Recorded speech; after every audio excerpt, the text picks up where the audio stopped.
טוב, אז רק שנייה. אני... מוכן? ו... אני- שלוש. ארבעה טוב, שלום לכולם. ברשותכם, בכמה דקות הקרובות אני 10. רוצה לענות על השאלה שנתבקשתי לענות עליה בנושא הכנס. למה ידע קבלי, חסידי, יהודי עוזר להיות מאמן ומטפל טוב יותר? אה, עצם השאלה היא שאלה שקשורה, ששואלים אותנו, למה בעצם אנחנו מלמדים גם וגם? למה אנחנו מכניסים את הרב קוק כשהם מדברים על טיפול או אימון וכולי? כמו שאהרון עשה עכשיו, מה אי אפשר לדבר על עושר בלי הרב קוק? אי אפשר לדבר על רצון בלי הרב אשלג, אי אפשר לדבר על דמיון בלי הרמב"ם ורבי נחמן וכולי וכולי. אה, ו... וכמובן שאנחנו, זה נורא מצחיק, אותי זה מצחיק ששואלים אותנו את זה, כי גם אהרון וגם אני, מבחינתנו זה אחד. כשאני מדבר על טיפול, אימון, קואוצ'ינג, NP וכו' וכו', מבחינתי מה שהמקובלים כתבו מאוד מאוד רלוונטי, המקובלים והחסידים וכו', הם הבינו את נפש האדם לא פחות מאנשי ה-NLP, עם כל הכבוד, בטח לא פחות מפרויד וכו' וכו', יש הרבה מה ללמוד מהבעל שם טוב וכו', וגם להפך, כשאני מלמד יהדות, הרבה פעמים אני מכניס מעולם התוכן, נקרא לזה הפרקטי או הנפשי וכולי וכולי. אני לא כל כך עושה את ההפרדה הזאת, ולכן כשאני בא ואומר למה ידע קבלי חסידי יהודי עוזר להיות מאמן ומטפל טוב יותר, אני לא מתכוון שמה שאני בא להגיד זה שכאילו זה מטפל טוב יותר ממישהו אחר שלא לומד את זה עכשיו. מישהו שלמד רק פסיכולוגיה ולא למד את זה, אז אני מטפל יותר טוב ממנו. לא הכוונה, אלא הכוונה שזה משדרג אותי בתור מטפל. בסדר? אני לא משווה כרגע לאחרים. ואני ארצה לענות שלוש תשובות לשאלה למה בעצם. השאלה זה לא האם ברור שכן, שאלה למה. כאילו מה בידע הקבלי בעצם משדרג אותי, או אתכם, או כל אחד שבוחר להעמיק בזה. תשובה ראשונה, כי כל בעיה הוא המטפל, כל בעיה שהוא פוגש אצל הבן אדם שבא אליו, הוא מגדיר כקליפה ולא כמהות. זאת אומרת, הוא פוגש בעיה מסוימת, אני יודע, שם הבן אדם, שם, לא יודע, יש לו OCD, לא יודע, הוא שוטף ידיים מלא פעמים כדי להרגיע את עצמו. או הוא פוגש בעיה אחרת, בן אדם יש לו איזה תאוות והוא בוגד, לא יודע מה. או הוא פוגש בן אדם עם כל מיני מחשבות שהורסות לו את החיים. או הוא פוגש בן אדם עם, לא יודע, לא משנה, באים אלינו כל מיני סוגים של אנשים. בן אדם עם ידע קבלי לא מסתכל אף פעם אה, על המופע החיצוני שהוא רואה כאילו זו המהות. לא יכול להיות דבר כזה. זאת אומרת, הוא יוצא מנקודת הנחה שמה בעצם קיים, מה יושב מולו, לא משנה מי בא, מה יושב מולי? נשמה, נכון, זהו. עכשיו בסדר, הנשמה הזאת יש לה שיער כזאת, כזה שתן, כן? לא מבין בזה. והוא יש לו פייס שתניות. והוא ככה והוא ככה והיא ככה וכולי וכולי. אז זה לא משנה. מה זה משנה? מה המופע בעצם שמתקבל? הוא לא מתרשם מהמופע בשום פנים ואופן. לא מצבע העור, לא מהזה, ואפילו לא מהקול שעולה או יורד או אני לא יודע מה. הוא אומר יש פה נשמה. ונשמה כשהיא באה לעולם היא חייבת איזה שהם הגנות, כי נשמה זה אור גדול, והעולם שלנו עלמא דשקרא, עלמא דאטקסיא, עלמא דבולבולה, עלמא דחרטוטה, עלמא מה שאתם רוצים, כן? והנשמה שלנו היא חייבת איזה שהם כיסויים, למשל הגוף הזה, שזה גם כן כיסוי, כדי להתגלות בעולם, היא חייבת את זה, היא חייבת בגדים, היא חייבת צורה מסוימת, היא חייבת להתגלות בעולם, גם התורה, אנחנו עוטפים אותה, כן, ספר תורה, אנחנו עוטפים אותו וכו' וכו'. כל דבר מופיע בעולם בצורתו הקליפתית. האם זו המהות? כבר חז"ל אמרו לנו עוד לפני הקבלה, כן? חז"ל אמרו לנו, אל תסתכל בקנקן אלא במה שיש בתוכו, כן? אז ההסתכלות הזאת גורמת לו, לאותו מטפל עם ידע קבלי, חסידי, יהודי וכו' וכו', היא גורמת לו לא להאמין למה שהוא רואה. לא להאמין, בן אדם אומר לו, בגעתי באשתו, אומר לא, אני לא מאמין, לא בגעת. לא, לא זה. אלא הכוונה, לא להאמין שזה המהות של הבן אדם, זה המעשה שלו, הוא עשה את המעשה. לפעמים אולי אפילו הרביץ לאשתו חס ושלום, הרביץ לילד שלו חס ושלום, כן? אבל זה לא הוא, זה לא הוא. זה עוזר לו להיות עסוק בלעזור במקום בלהבחן. אחת הרעות החולות בתפיסה שלי, שלנו, בעולם הטיפול, זה המושג אבחון. לכאורה איך אני יכול לעזור לבן אדם אם אני לא מאבחן את הבעיה. אבל אבחון פירושו להגדיר נשמה לפי סימפטומים. והרגע אמרנו שלפי התפיסה היהודית קבלית זה לא אומר עליה שום דבר, זה סך הכל חלק מהתהליך, חלק מהתיקון שהיא צריכה לעבור פה. זה הכל. הקשיבו, זה לא באמת, תלמו. דוגמה, זו קליפה. נכון, דוגמה, אני אתן לכם דוגמה, בסדר? שזה אגב, הדוגמה שאני אתן יכול להיות שגם מטפל שהוא לא מתעסק בידע קבלי וזה, הוא גם יזהה את הדבר הזה. דוגמה, הגיעה אליי פעם מישהי ואמרה שהיא הייתה אצל כמה פסיכולוגים ופסיכיאטרים וכו', והם כולם אמרו לה שהיא בדיכאון. חלק אמרו דיכאון מינורי, חלק אמרו מז'ורי, כן, תלוי גם בתקופות שהיא באה לטיפול וכו' וכו'. דיכאון כזה, דיכאון כזה. והציעו לה טיפול תרופתי. טיפול תרופתי, חלק הציעו לה גם טיפול תרופתי וגם שיחות. בסדר? היא התחילה לקחת את התרופות שהציעו לה, וזה לא עשה לה טוב, זה עשה לה רע. בסדר? ואז איכשהו, לא יודע, היא סיפרה לחברה, משהו כזה, חברה שלחה אותה אליי. ואז היא אמרה, רציתי לשאול אותך אם אני חייבת לקחת את התרופות וכו' וכו'. אני בכלל התעלמתי מהשאלה הזאת, מה אני מבין בתרופות, מה אני פסיכיאטר, מה את שואלת את השאלה הזאת? ושאלתי אותה, תגידי, שאלתי אותה כל מיני שאלות, ואז שאלתי אותה, תגידי רגע, רציתי לשאול אותך, איזה דברים את אוהבת? מה את אוהבת, כאילו, לעשות בחיים, מה את אוהבת? אז היא אמרה, יש דברים שאני אוהבת, כן, מה? לרקוד, וואלה. את אוהבת לרקוד? כן, בטח. מה זה עושה לי טוב? חבל. מה עוד את אוהבת? מה עושה לך טוב? לצאת לטבע. מה עוד? מוזיקה. מה עוד? ספורט, כל מיני זה. מה עוד? לראות נופים וזה. מה עוד? ים. יופי. מצוין, אני רשמתי את הכל. אחר כך שאלתי אותה, תגידי, מתי פעם אחרונה רקדת?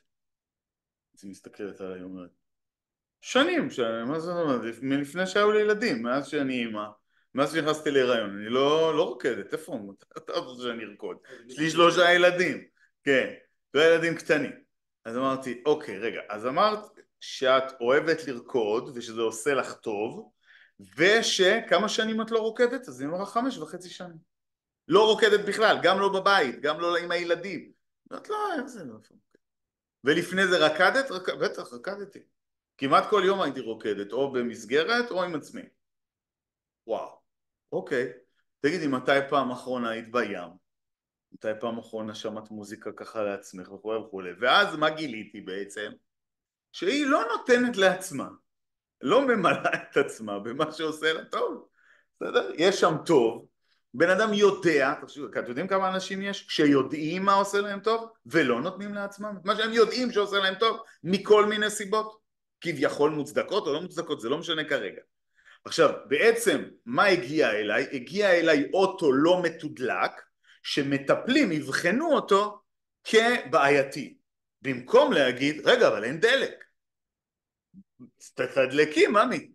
ואז יצא ממני, לא ניתוח פסיכולוגי, לא זה, לא זה, יצא ממני עם תוכניות להירשם, היא אמרה, כן? אני רק שאלתי אותה, מה היא מוכנה לעשות? היא אמרה, כן?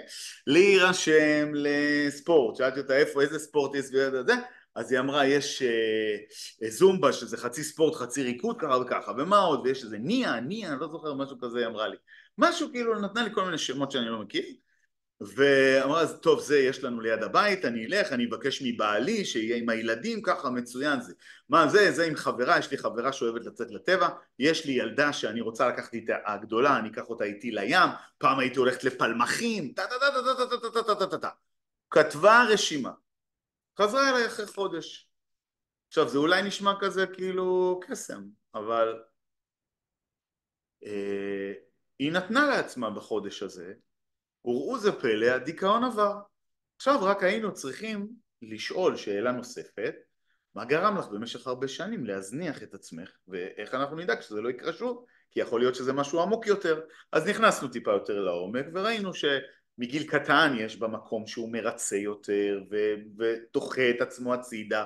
היא גדלה בבית שככה אימא שלה הייתה, וזה נראה לה, ואנשים נותנים לך מלא מחמאות על זה שאתה בן אדם שתמיד עושה עבור האחרים, הם לא אומרים לך איך אתה לא דואג לעצמך ככה וכך. להפך, כשאתה דואג לעצמך אומרים שאתה אגואיסט, כן? אבל באמת הילדים שלה זקוקים לזה שהיא תתדלק את עצמה. בעלה זקוק לזה שהיא תתדלק את עצמה. אחרת אין לה מה לתת. היא מסתובבת בעולם, רחוקה מאוד מעצמה, אפרופו מה שדיברנו. אז סך הכל מה שהיה שם זו קליפה שאני פשוט לא האמנתי בה. זה הכל. רגע, מוישה, אתה יותר חכם מפסיכיאטרים ופסיכולוגים שהגדירו אותה עם דיכאון? תשובה, לא, אני לא יותר חכם מאף אחד, אני פשוט לא מאמין. אני יודע, אני טמבל, בסדר? אני יודע, מה יש פה? נשמה. תקראו לה מה שאתם רוצים, אבל פה יש נשמה. על איך המאבחנים אותה, על זה יש ויכוח. פסיכיאטר אחד יגיד ככה, פסיכיאטר אחד יגיד ככה. על זה שהיא נשמה אין ויכוח. ואני הולך עם זה. ואני מתעלם מהדברים החיצוניים. האם בכל מקרה, בכל מחלה, בכל מצב, בכל הגדרה אפשר להתעלם? לא. אבל במקרה הזה הצלחתי.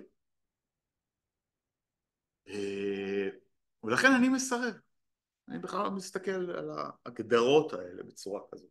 ובמקומות שיש כאלה הגדרות, וזה מחוץ ליכולת שלי לטפל, כי יש כאלה הגדרות שזה מחוץ ליכולת שלי לטפל, אז אני מעביר למומחים שזה המומחיות שלהם, אוקיי?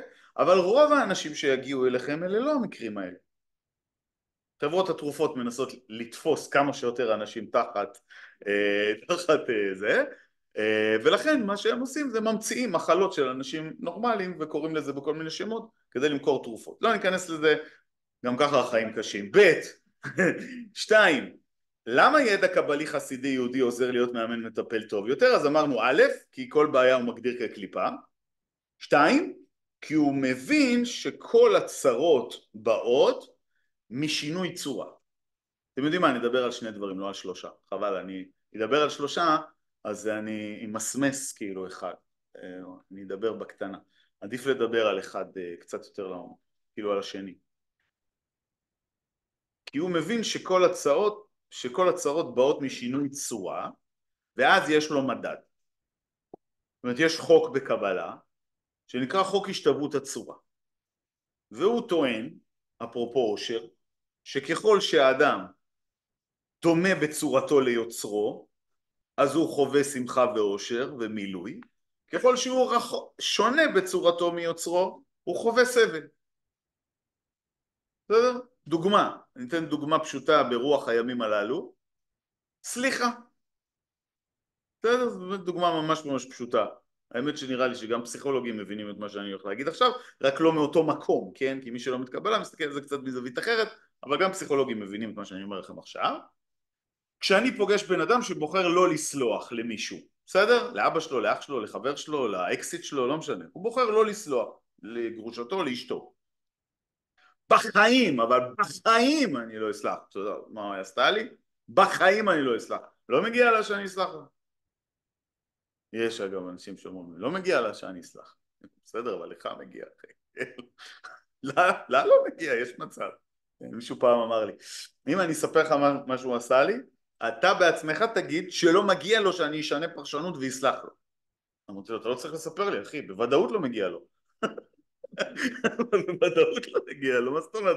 בלי שתספר אני אומר לך, לא מגיע לו. לך מגיע, אחי, אם אתה רוצה לחיות חיים טובים, בסדר? אז עכשיו, למה בעצם בן אדם שלא סולח סובל? כן, אמרתי, גם פסיכולוגים מבינים זה. אם אתה בא ומספר על הכעסים שיש לך על ההורים שלך, נכון פסיכולוג יעבוד איתך כדי לשחרר את הכעסים, נכון? ברור, למה? הוא מבין שזה גורם לך סבל גדול. למה? למה הסבל הגדול? אז הוא יגיד כי אתה מסתובב ככה וזה ואתה לא זה ואתה לא שלם זה, ואתה בסדר, הוא יגיד מה שהוא יגיד, אבל מי שלומד קבלה הוא מסתכל על זה בעיניים אחרות. הוא אומר כיוון שהקדוש ברוך הוא סולח, הוא לא סתם סולח, הוא אדון הסליחות, נכון? אפרופו טוב ומטיב לבריות, נכון? אנחנו שרים בסליחות. אדון הסליחות, הוא המציא את הסליחות, הוא האמא והאבא אבא אבא של הסליחה, והוא סולח גם למי שלא מגיע לו, וסולח, נכון? הרי מה זה יום כיפור? מה זה יום כיפור? יום כיפור הוא אומר לנו, אני סלחתי לך, זורק אותך למקווה, סולח לכם. עכשיו רק, אתם לא יכולים להיות עם חוצץ, כאילו להיות טובל ושרץ בטח, רק תסדרו את העניינים ביניכם. אם פגעת בו הולך תבקש סליחה, אבל ממני לא משנה מה העבירות שעשית, יום הכיפורים מכפר. תקשיבו, זו אמירה קיצונית ממש. לכו תסדרו רק את העניינים האלה. אני כבר סלחתי לכם. יש לי איזו הרצאה כזאת ביוטיוב שהעברתי לפני כמה שנים, שנקראת השם כבר סלח לך. אתה סלחת לעצמך? כן? השם הוא אדון הסליחות. עכשיו, מכיוון שהשם הוא אדון הסליחות, כל מי שבוחר לא לסלוח, אז אתם מבינים, כאילו מי שביום כיפור לא סלח למישהו אחר, הרי אני אמור גם לבקש סליחה, גם לסלוח. גם אם מישהו, אני כועס עליו והוא לא בא לבקש סליחה, אני אמור לסלוח לו, נכון? שאם לא סלחתי לו, אז איך אני בא לקדוש ברוך הוא ואומר לו תסלח לי? הרי כל הרעיון, כן? כמו שאנחנו ממתקים את הדין בראש השנה, אותו דבר, איך אנחנו אומרים לקדוש ברוך הוא שיסלח לנו, אם אנחנו לא סולחים, אז הוא אומר, מה, אז אני אתן לך איזה משהו שמישהו עשה לך, ואתה יהיה לך איזה קפדה, איך אומרים במרוקאית? רבינה בלב עליו, ואז אתה תעשה עבודה על עצמך כדי לשחרר, ואז כשתשחרר את הדבר הזה, אתה תחזיר לעצמך את החיים האלוקיים, את כל התנועה, את כל הטוב. זהו, זה התפקיד שלך. ואתה סובל כשאתה לא כמוני. ואותו דבר דאגות. נגיד, למה דאגות הורסות לבן אדם את החיים? כי אצל הקדוש ברוך הוא אין דאגות. הקדוש ברוך הוא לא דואג, הוא יודע מה יהיה בעתיד, נכון? יש לו לדאוג. עד שלא יידח ממנו נידח. הקדוש ברוך הוא. הוא לא דואג, נכון? איזה דאגה כן יש אצל הקדוש ברוך הוא? דאגה ל. כן? אתם יודעים להבחין בין דאגה לדאגה מ? נכון? יש דאגה ממשהו שיקרה או כל דבר, ויש דאגה לדאוג למישהו, להביא לו סלט, להכין לו סלט כי הוא לא הספיק לאכול, זה לדאוג ל. אז הדאגה הזאת כן קיימת אצל הקדוש ברוך הוא, הוא כן דואג ל. אז כשאדם דואג למישהו, הורה דואג לילדים שלו, זה מגדל אותו. למה? השתוות הצורה. ואם הוא דואג ממשהו, זה הורס לו את החיים. למה? שינוי צורה. זה חוק למשל, שברגע שאתה מבין אותו, אתה בא אליך בן אדם, זה כמו אפרופו אבחון, אתה קולט תוך שניות איך הוא הורס לעצמו את החיים. תוך שניות. כתבתי על זה בספר 10 נכנסו לפרדס, יש מישהו שקרא את הספר שלי, הוא אמר לי, אתה יודע, זה הספר הקואוצ'ינג הכי טוב שכתבת. עכשיו, זה לא ספר קואוצ'ינג, זה ספר קבלה. כתבתי ספר קבלה על תורת הרב אשלג. אז התקשרתי אליו ואמרתי לו, אתה קצת מעליב את הרב אשלג. מה זה ספר קואוצ'ינג הכי טוב? זה ספר קבלה. הוא אומר, כן, אבל כשאתה מבין את העומק הקבלי של הדברים, אתה מבין את הנפש בצורה פשוטה, הרבה יותר מכל קורס טיפול. האמת היא שזה ככה. זה באמת ככה. ואני רוצה להגיד לכם שאני אסיים עם משהו קטן, שזאת אחת הסיבות למה אני לא פסיכולוג. חלמתי כל החיים להיות פסיכולוג, והתחלתי, כאילו, למדתי תואר ראשון בפסיכולוגיה והייתי מצטיין דיקן ורצו שאני אמשיך לתואר שני. אממה, הייתה בעיה שזה היה בגיל 20 וקצת, ומגיל 17 התחלתי ללמוד קבלה. ואז כשהגעתי לתואר, אז בסדר, למדתי שם דברים נחמדים, למדתי תיאוריות של פרויד, למדתי תיאוריות ביביוריזם, למדתי תיאוריות קוגניטיביות, למדתי כל מיני דברים. זה היה נראה קצת עלוב לעומת העומק הקבלי, תכלס, כאילו. למדתי, הרי בבר אילן מכריחים אותך ללמוד קורסים ביהדות, אז למדתי קורסים על הרב קוק, ואני מסתכל על המרצה שמלמד אותי, שהוא לא פסיכולוג ולא שום דבר, הוא מלמד אותי הרב קוק, דוס, בסדר? דוס. והוא הפרופסור שמלמד אותי פסיכולוגיה, ואני אומר, לא, זה לא אמיתי, זה לא יכול להיות, כאילו, זה לא יכול להיות. הבן אדם הזה מבין בעומקים, והוא כאילו, זה בכלל לא התחום שלו, הוא בא מפילוסופיה יהודית, והוא מבין בעומקים בנפש, מה, אולי יותר מהפרופסור שלי. בסוף, אני מאמין בלחבר. כי חוכמה בגויים תאמין, תורה בגויים אל תאמין, חוכמה בגויים תאמין. ולכן אנחנו בקורס הזה לוקחים גם תורות וכלים ותיאוריות שפותחו בעולם, וגם את העומק היהודי, ומחברים ביניהם בצורה שהיא ככה מנפה את כל הדברים הפחות, כדי שהדבר האמיתי, שנתעסק בדבר האמיתי, וזה כיף, אני חושב שזה כיף גדול, החיבור הזה בכלל, לחבר בין רעיונות, בין שונויות, זה כיף גדול. תודה רבה. תודה.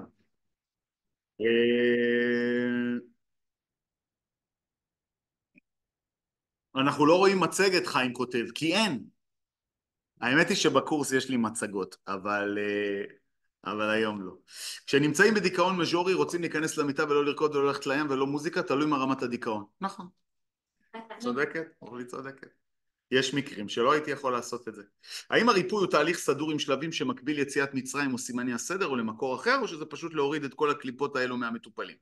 זה לא פשוט להוריד את כל הקליפות האלו מהמטופלים, וזה לא תהליך סדור, זאת אומרת יש תהליכים סדורים בפנים, אבל זה לא תהליך אחד סדור, מכיוון שכל בן אדם הוא שונה, ולכן אנחנו לא רוצים להכניס אתכם למעין שטנץ כזה, שתגיעו למצב שאתם לא רואים את הבן אדם, אלא תהיו עסוקים בתהליך, כן? או בשלבים.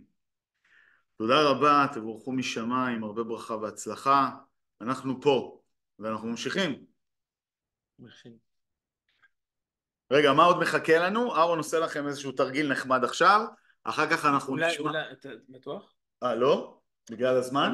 כן. כן? כן? כן. אז עם החבר'ה? כן. יאללה, בסדר גמור. בסדר גמור. רצינו. מי רוצה להתחיל? בנים או בנות? בנות.